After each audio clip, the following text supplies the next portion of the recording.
सर्व नागरिकांचे, पत्रकार, सामाजिक, धार्मिक, राजकीय संघटनांचे तो आभार व्यक्त करतो. कारण आपण या कर्जत तालुक्यातील सर्व रस्ते खड्डेमुक्त आणि सर्व आंदोलन करत आहोत. अनेक साखळी उपोषण केलेले, लाक्षणिक उपोषण केलेले, त्यामध्ये उपोषण पण केलेलं आहे. परंतु त्या दरम्यान पावसाला खूप असल्यामुळे त्यावेळेस सर्व बांधकाम विभागाने आपल्याला एक असं आश्वासन दिलं होतं की या पावसाला संपल्याच्या नंतर सर्व तालुक्यातले रस्ते खड्डेमुक्त करण्यात येतील, काही डांबरीकरण करण्यात येईल, काही कार्पेट करण्यात येईल. म्हणजे थोडक्यात की या तालुक्यातले सर्व रस्ते खड्डेमुक्त करण्यात येतील असं आपल्याला लेखी आश्वासन सर्वच बांधकाम विभागाने दिलेले. त्याच्यामध्ये MMRD असेल, MSRDC असेल, जिल्हा परिषद असेल, सार्वजनिक बांधकाम विभाग असेल, आपल्या कर्जत तालुक्यामध्ये जेवढ्या का बांधकाम विभाग आहेत तेवढ्याने आपल्याला लेखी पत्र दिलेलं आहे. कर्जतचे आपले जे मान्य कर्तव्य तहसीलदार आहेत त्यांनी आपल्याला एक पावसाळा होता आणि खरोखरची वस्तुस्थिती होती की आम्ही जेव्हा उपोषण सुरू करायचो तेव्हा सर्व बांधकाम विभाग आपलं कामाला लागायचे आणि सर्व रस्त्यावर खड्डे बुजवण्याचं काम सुरू करायचे. परंतु दुर्दैवाची गोष्ट आहे की निसर्गाचा आपल्यावर खूप होता. त्याच्यामुळे प्रत्येक वेळेला आपण खड्डे बुजून घेतले की पावसाळ्याचा आणि ते खड्डे परत जसे तसे रस्ते व्हायचे. त्याच्यामुळे आपल्या तहसीलदार साहेबांनी मला एक दिवस स्वतः दालनात बोलून घेतलं आणि खरोखर त्यांनी मुळात मला सल्ला दिला की कसं आपल्या आंदोलनाची दखल घेतली जाते, आम्ही घेतो, आम्ही आमच्या संबंधित अधिकाऱ्यांना कळवतो आणि ते कामही करतात. आपण बघितलं भर पावसामध्ये जे खड्डे बुजवले आहेत, परत ते खड्डे बुजवल्यानंतर परत पाऊस पडतो, परत बुजून जातात. त्याच्यामुळं या खड्डे भरण्यात करून काय उपयोग होत नाही आणि त्याच्यामुळे शासनाला पर्यायी नागरिकांचा पैसा हा वाया जातोय. तर आपण थोडं त्याला वेळ देऊया, आपण पावसाळा संपण्याची वाट बघूया. पावसाळा संपला की आपण त्याच्याकडून डांबरीकरण आणि खड्डे मुक्त रस्ते करून घेऊया.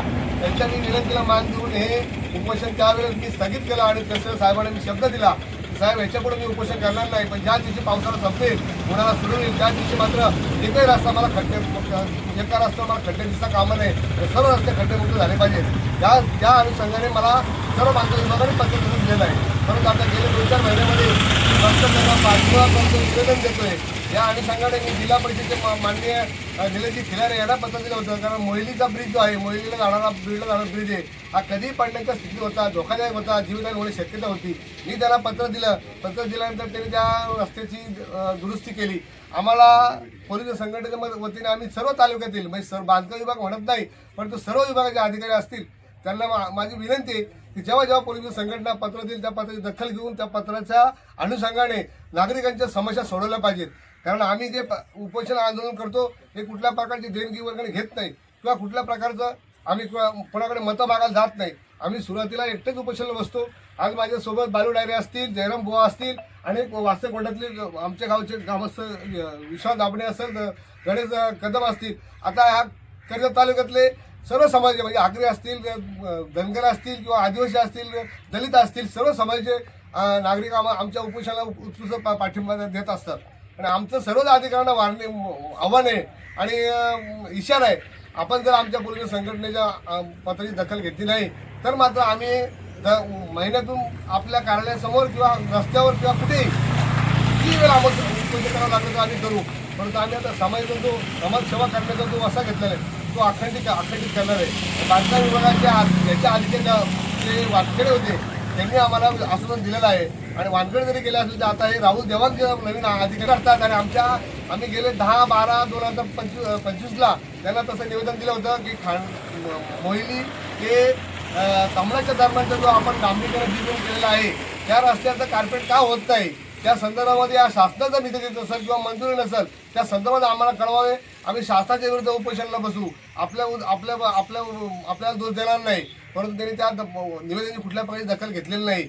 आज आम्ही सकाळी प्रांताधिकारी आणि तहसीलदार साहेब यांना पत्र दिलं आणि तहसीलदार साहेबांनी आता पण त्याला फोन करून सांगितलं की तुम्ही आंदोलनकर्त्याच्या आंदोलनाची दखल घ्या आणि त्यांचं त्या रस्त्याचं कार्पेट करणार की कधी करणार तसं त्याला आश्वासित करा. परंतु फक्त त्यांनी फोन करण्याचं काम केलं. मला या कर्जतकर नागरिकांना या निमित्ताने सांगायचं आहे, हा कुठल्याही विभागाचा अधिकारी असो तो आपला सेवक आहे, तो आपल्यासाठी आहे, तो आपल्या कराच्या पैशातून तो पेमेंट घेत असतो, पगार घेत असतो.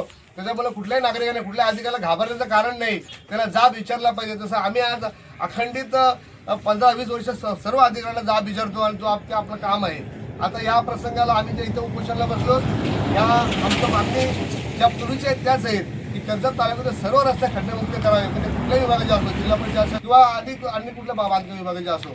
त्यानंतर आता आम्ही त्या उपोषणात ज्या ठिकाणी बसले 2 महिने झाले हा रस्ता BBM करून झाला आहे आणि त्याच्यावर कार्पेट होत नाही, त्यामुळे ते आता केल्यानं BBM सुद्धा निघून चाललंय. त्याच्यामुळे आम्ही इथे त्यांना पत्र दिलेलं आहे की ह्याचं कार्पेट होणार की नाही होणार, आणि जोपर्यंत होत नाही तोपर्यंत आम्ही इथं उपोषण करणार आहे. आणि तालुक्यात जेवढे रस्ते खराब आहेत, जेवढे रस्ते खड्डेमय आहेत, तेवढे रस्ते खड्डेमुक्त होत नाही तोपर्यंत आम्ही हे उपोषण सुरू ठेवणार आहोत.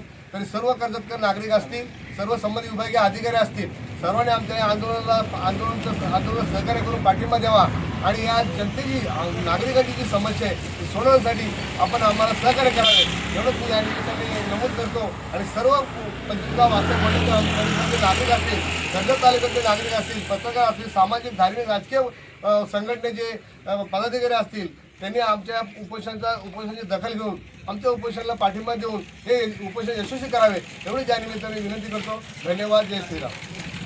पाटील रावसाहेबांचा विषय त्यांनी पण लगेच तुम्हाला त्या दिवशी दुसऱ्या दिवशी कॉन्टॅक्ट केला. काय म्हणतो त्यावेळेस काय झालं मी सांगतो, WBMचं काम आपण पूर्ण करून घेतलं. त्यावेळेस त्याच्यात ते मोरीचं एक काम आहे, ते मोरीचं काम पूर्ण झाल्याशिवाय आपण पुढचं डांबरीकरणाचं करू शकतो. मला सांगा तुम्ही त्याचं टाइम पण त्याचा टाइम पिरियड संपलाय. स्थानिक प्रशासनाकडूनच मागणी आली मोरीच्या कामात. आली म्हणून मी काय बोललो त्याच्यात मी काम सुरू केलं तेव्हाच टाइम संपलेला आहे. आलं लक्षात. मी अजिबात शिकलेलं नाही. अंगठाचे फक्त ही सही मी पाठ केलं आहे. ही सही आहे ना, ही मी इंग्लिशमध्ये करतो ना, मला इंग्लिश पण येत नाही, पण मला सगळ्या तुमच्या दिसत हो, ते इस्टिमेट समजते, ऑर्डर समजते, सगळं समजतं मला त्यातलं. मी त्याचा अभ्यास करतो. मी तसं नाही करत. टाइम संपल्याबद्दल मी तक्रार बोललो तुम्हाला काय वाचतंय तिथं त्या ठेकेदाराला ब्लॅक लिस्ट टाकायला पाहिजे. टाइम संपलं तर काम चालू नाही केलं. त्याला नोटीस पण आपण सांगितलं. नुसत्या नोटीचा काय आहे त्या उपयोगात तुम्ही आता पण नोटीस दिलं, आता पण नोटीस दिलं. सगळ्या कामांचा मी आढावा. पण जरा ठीक आहे, त्यांचं मान्य केलं मी. पण मी तुम्हाला आंबडच्या बाबतीमध्ये तुम्ही माझ्याशी काय चर्चा केली की मी ह्या बाबतीत अडचण आहे, फक्त पाटील मला कॉन्टॅक्टमध्ये आहे. तुमचं पण कर्तव्य ना साहेब. बरं ठीक आहे, मी तेच सांगतो. पाटील रावसाहेब आणि हे रावसाहेब दोघं तुमच्याशी मी लगेच कॉन्टॅक्टमध्ये सांगितलं की त्यांना सांगा की त्यात काय अडचण असेल.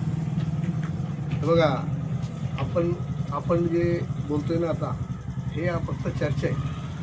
हे जे पत्र आहे ना, ह्या पत्राचं मला लेखी खुलासा दिल्याशिवाय कुठलंच मान्य नाही. लेखीच आणलेलं आहे मी. आता आणलं तुम्ही, ह्याचं मला काय देतं सांगा. ह्याचं काय दिलं दाखवा. तोंडीने सांगा. ह्याचं मला तुम्ही या 10 तारखेचं याला 10 तारखेचं काय दिलंय मला ते दाखवा. हे आताच नका सांगू तुम्हाला. ह्याचं काय दिलं सांगा बरं.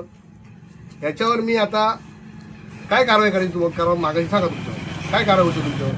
तुम्ही ह्या माझ्या पत्राचा खुलासा दिला नाही, त्या बाबतीत मी तुमच्यावर काय कारवाई मागू शकतो तुम्ही सांगा मला. तुम्हाला काय जे कळतं मला समजत नाही काय. ठीक आहे, आता त्याबद्दल मी मान्य करतो. तुम्ही ते मला सांगा बघा. आपण जे दोघं रावसाहेब आहे त्यांना मी तुमच्या मी तुम्हाला त्याला तुम्ही बदल देऊ नका. ह्या पत्राचं तुम्ही मला उत्तर दिलं नाही, ह्या अनुषंगाने मी आता संबंधित त्या आंदोलनकर्त्याचं आणि तुम्ही मला लेखी आश्वासन दिलेलं आहे. मानकडे गेले म्हणजे ते नाही की तुम्ही आता पुढची ती खुर्ची झाली आपली एकच आहे, त्यामुळे तो काय असं त्या आश्वासनाची पूर्तता झालेली नाही, माझ्या कुठलंच झालेली नाही. तो तर आहेच विषय. मी त्याच्यानंतर तुम्हाला 10 तारखेला पत्र दिलं, त्याच्यावर तुम्ही मला आल्याच्या नंतर तुमचा नवीन चार्ज आहे ना, मग तुम्ही मला तसं खुलासा लेटर द्यायला पाहिजे ना की मी आता नवीन चार्जमध्ये आलेले किंवा काय. तुम्हाला चिकार आहे पलवाटा, मला आता सगळं बघावं लागेल कुठले रस्ते काय. स्पष्ट सांगतो की या बाबतीत जे तुमच्या मागण्या होत्या 15 दिवसात मी काय केलं, 10 पर्यंत आमच्या सगळ्या मंजूर कामाचं वर्कआउट होतं. तर आपण एक काम करू, आता तुम्हाला दाखवतो त्याला काय अवस्था आहे रस्त्याची. या तर तुम्ही आता आला का तुम्ही, आणि मला लोक मला पण विचारतात मी नुसतं आंदोलन करायचं काय उपयोग नाही त्याचा काय फायदा. तुम्हाला पडतं का सांगा बघू. तोच विषय जे आपली मंजुरीच्या प्रतीक्षेत आम्ही पण होत. तुम्ही फक्त हप्त्याभर ज्या साहेब तुम्ही ह्या रस्त्याला हप्त्याभर या, तुम्ही पुढच्या हप्त्यात स्वतःच कार्पेट करायला घ्या. अहो ते रिक्षावाले गेलं, रिक्षा डबा व्हायला लागलं या रस्त्याने. काय करू तुम्ही BBM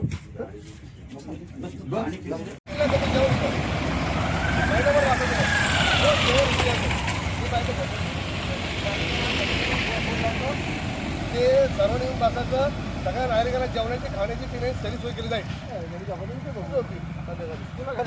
आमच्या काला सगळे पक्ष सगळ्या राजकीय पक्षाला मी घेऊन बसन मग, आणि मग अख्ख्या रायगडचा विषय येईल. मी हे चिरीमिरी करतोय, मग रायगडचा विषय येईल अख्ख्या.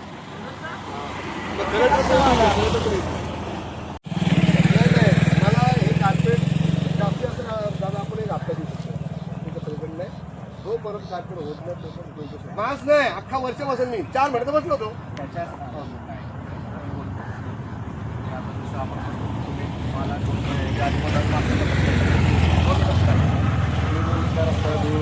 आम्ही लगेच काम केलं आणि हा फोटो पाठवला. मी म्हटलं तिथं पाणी नाही काम केलं लगेच फोटो पाठवलं. त्याबद्दल मी कुठं तक्रार केली? ऐक 2 मिनिटं ऐका. आता माझ्या तक्रार आहे का तुम्ही पाणी मारत नाही? 2 मिनिटं ऐका. हे सगळे असं नाही ते तुम्ही जे म्हणतात. बोलताय की नाही पत्राची दखल नाही सगळं आपण दखल घेतो तुम्हाला वेळोवेळी फोटो मला तुम्ही आता परत मला बोलला, 10 तारखेच्यापासून दखल घेतली का मला ते सांगा. प्रत्येक पत्र तुमच्या जेव्हा चर्चा झाली तुम्हाला काय बोललो तुम्ही दादा याला काय बोललो होतो की साहेबांचा काय दोष नाही, जर का मंजुरी नसेल तर शासनाचा दोष आहे की शासनाकडे पैसे नाही, तर तसं पत्र द्या. मी बांधकाम खात्याचे मंत्री आहेत त्यांच्यातच जाऊन बसेल ना, तुमच्याशी काय संबंध माझा? जर अधिकारी व्यवस्थित काम करतात तर त्यांना काला भेटी धरू मी परत बांधणार ह्याचं ज्याने त्याने काम केलंय तो आता आमच्या धरणार नाही का हा आम्हाला पकडतोय, हे मला करावं लागलं. रिपेअर करून घेतला आता पुढे चला अजून याच्यावर रात्रीचे माणूस पडेल का नाही सांगा तुम्ही. पहिले जे 2 पॅच इथलेच होते पण दोन मग हे पॅच होणार उखडले. हे करायचं नाही.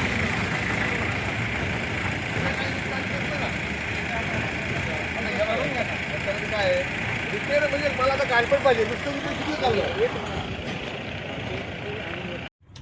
लोक मला पण विचारतात मी नुसतं आंदोलन करायचं काय उपयोग नाही त्याचा काय माहिती तुम्हाला पटतं का सांगा बघू.